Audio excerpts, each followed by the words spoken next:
Hello friends, कैसे हैं आप लोग। हमारे YouTube channel study with expert में पुनः आप लोगों का स्वागत है। फ्रेंड्स, ये सीटेट प्रीवियस ईयर का पेपर है जो 20 अगस्त 2023 को हुआ था। उसमें से जो पर्यावरण का टॉपिक उस पर हम चर्चा करने वाले हैं। देखिए फ्रेंड्स, पर्यावरण का टॉपिक बहुत ही महत्वपूर्ण है। कोई भी पेपर देखिए है ना, कोई भी एग्ज़ाम देखिए, पर्यावरण से तो प्रश्न हर हाल में पूछे जाते हैं क्योंकि ये टॉपिक ही बहुत महत्वपूर्ण है। ठीक है फ्रेंड्स, तो चलिए प्रश्न पे आते हैं।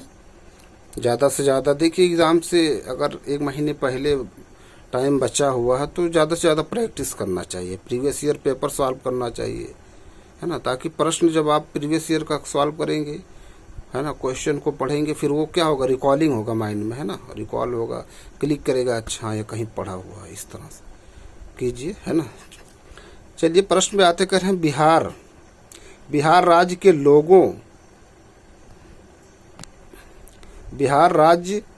लोगों के लिए निम्नलिखित में से मधुमक्खी पालन कार्यक्रम आरंभ करने के वर्ष की सर्वश्रेष्ठ अवधि चुनिए। तो सबसे सर्वश्रेष्ठ अवधि अक्टूबर से दिसंबर होता है मधुमक्खी पालन बिहार में। स्तंभ 1 और स्तंभ 2 से मैच करना है, तो इसमें ये वाला सही है, बी वाला ऑप्शन सही है। ठीक है। अगला प्रश्न आइए, कह रहे हैं जंगलों के बारे में निम्नलिखित कथनों पर विचार कीजिए, है ना। तो जंगलों के बारे में कथनों पर विचार कीजिए, ये कथन है। ठीक, दूसरा कथन ये है। तीसरा देखिए इसमें क्या कह रहे हैं, तीसरा कथन ये है, चौथा कथन ये है। ठीक, इनमें से सही कथन, तो सही कथन ए और डी है।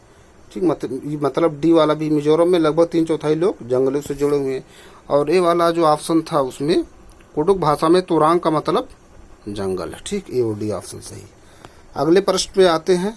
सांपों के बारे में निम्नलिखित कथनों पर विचार कीजिए तथा निम्नलिखित में से गलत कथन को चिन्हित कीजिए। देखिए फ्रेंड, इस पे फोकस कीजिए। गलत कह रहा है, सही कह रहा है कि गलत, उस पर ध्यान दीजिए। तो इसमें ये वाला गलत है, वे अपने शिकार को चबाकर खाते नहीं, वे अपने शिकार को निगल जाते हैं। ठीक है। अगला प्रश्न, निम्नलिखित में से हाथियों के बारे में सही कथन चुनिए। सही, हाथियों के बारे में क्या कह रहा है, क्या सही कह रहा है कि गलत, तो सही कह रहा, ध्यानपूर्वक पढ़ना चाहिए इस पे। ठीक, तो इसमें सी और डी सही है। सी मतलब हाथी बहुत अधिक आराम नहीं करते, वे दिन में 2 से 4 घंटे ही सोते हैं।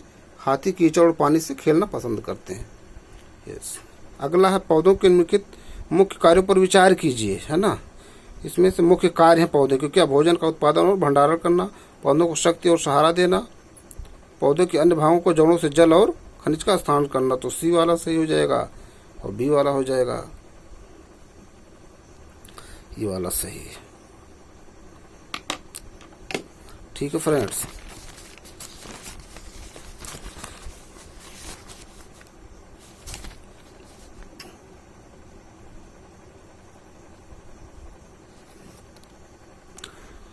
अगला आइए, गुजरात के सापेक्ष उत्तर प्रदेश और आंध्र प्रदेश की क्रमशः स्थितियां। देखिए परंतु ये मैप के बेस क्वेश्चन है। ठीक, तो देखिए अगर हम लोग ध्यान दें तो जैसे ये मान लो ये इंडिया का मैप है, ऐसे है। ठीक, गुजरात यहाँ है, उत्तर प्रदेश यहाँ, तो उत्तर प्रदेश ऐसे देखा जाए तो क्या है, उत्तर पूर्व में है ना, और आंध्र प्रदेश कुछ यहाँ है ऐसे दक्षिण और पूर्व, दक्षिण पूर्व की तरफ, तो ये वाला हो जाएगा। अगला प्रश्न क्या कह रहे हैं, बंगाल की खाड़ी का तटवर्ती राज्य केंद्र शासित प्रदेश है। अब बंगाल की खाड़ी देखिए, ये मान लो ये मैप इंडिया का है, तो ये पूरब की तरफ है ना, बंगाल की खाड़ी इधर है। ठीक, तो इधर क्या होगा, कर्नाटक भी नहीं होगा, तेलंगाना। तटवर्ती राज्य, तो तटवर्ती राज्य उड़ीसा है। ठीक है, तटवर्ती राज्य पूछ रहा है, सटा हुआ जो है ये होगा तेलंगाना, तो ये बीच में हो जाएगा। निम्नलिखित कथनों को पढ़िए, सही विकल्प का चयन कीजिए। दाब लगाने पर गैस को आसानी से संवेदित किया जा सकता है। जब हम किसी गैस का दबाव लगाते हैं तो गैसीय कणों के बीच अंतराणुक स्थान कम हो जाता है और ये आसानी से संवेदित हो जाते हैं। दोनों सही है कथन कारण दोस्तों। खैर अगला प्रश्न, जब हम ईंधन जलाते हैं तो हमें प्राप्त होती है क्या, ऊष्मा भी और प्रकाश भी ईंधन जलाने पर। निम्नलिखित में से कौन सी असम में खाए जाने वाले चावलों की एक सामान्य किस्म है जो पकने के बाद चिपचिपे स्टिकी हो जाती है, बोरा चावल है दोस्तों ये।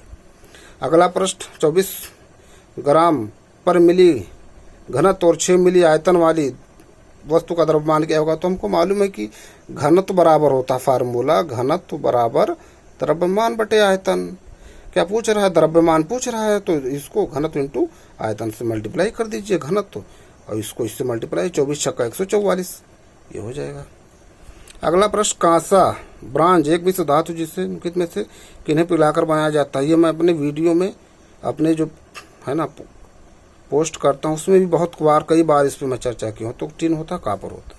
निम्नलिखित कथनों ए और बी पर विचार कीजिए। मनाली में ढालू छतों वाले मजबूत बांसों के खंभों पर बने ऊंचे उठे हुए लकड़ी के घर बनाया जाता है। मनाली में बारिश बहुत होती है और बर्फ भी पड़ती है, तो क्या है, मजबूत बांसों को थोड़े बनाया जाएगा वहाँ पर, ठीक, पहाड़ों पे जो है। तो बी सही है, ये गलत हो जाएगा।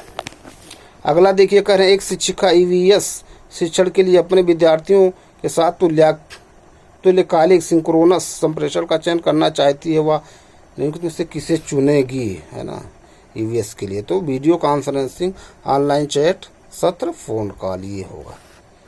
ठीक है फ्रेंड्स। अगला देखिए, यदि थीम यात्रा रेलवे स्टेशन ईवीएस में एक सामुदायिक संसाधन के उपयोग को दर्शाता है, तो निम्नलिखित में से कौन पूरा करेगा थीम भोजन, कृषि फार्म। अगला देखिए, अनीता परिवार थीम को पढ़ाने के लिए एक इकाई योजना तैयार करती है, निम्नलिखित में से कौन सा उसकी इकाई योजना का शीर्षक होगा। तो परिवार, संबंध, लिंग, भूमिका, व्यवसाय, बदलते समय में व्यवसायी, सामाजिक सांस्कृतिक इकाई के रूप में यही वाला होगा। अगला करें, निम्नलिखित में से कौन सा विकल्प कक्षा 1 से 5 तक ईवीएस पढ़ाने का मुख्य उद्देश्य है। तो मुख्य उद्देश्य क्या है, शिक्षार्थियों को कक्षा के अधिगम को स्कूल के बाहर जीवन से जोड़ने में मदद करना।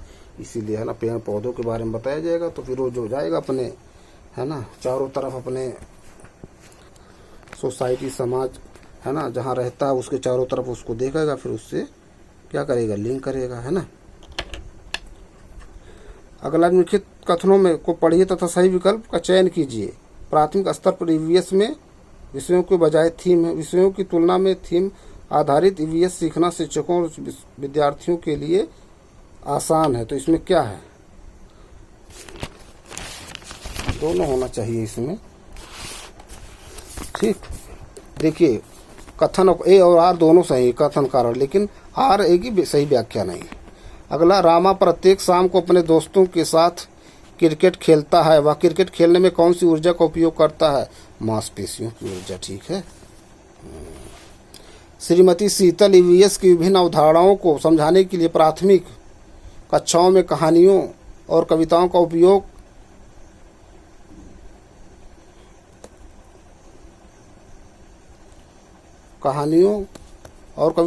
करना पसंद करती हैं। उनके द्वारा कहानियों और कविताओं के प्रयोग का सबसे उपयुक्त तर्क क्या है।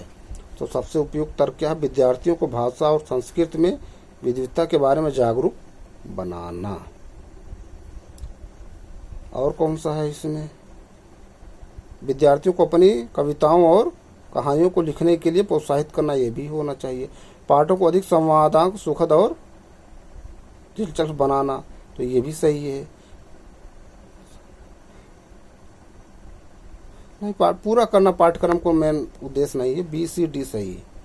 अगला, एक ईवीएस शिक्षक कक्षा में एक प्रयोग प्रदर्शित करता है जिसमें एक अंडा पानी के गिलास में डूब जाता है लेकिन पानी में नमक मिलाने पर तैरता। विद्यार्थियों की पूछताछ के लिए वह निम्नलिखित में से कौन सी सबसे उपयुक्त व्याख्या दे सकती है। तो क्या व्याख्या करें, अलग अलग मात्रा में नमक के साथ प्रयोग करें और उसका अवलोकन करें, है ना, यही सबसे उपयुक्त है।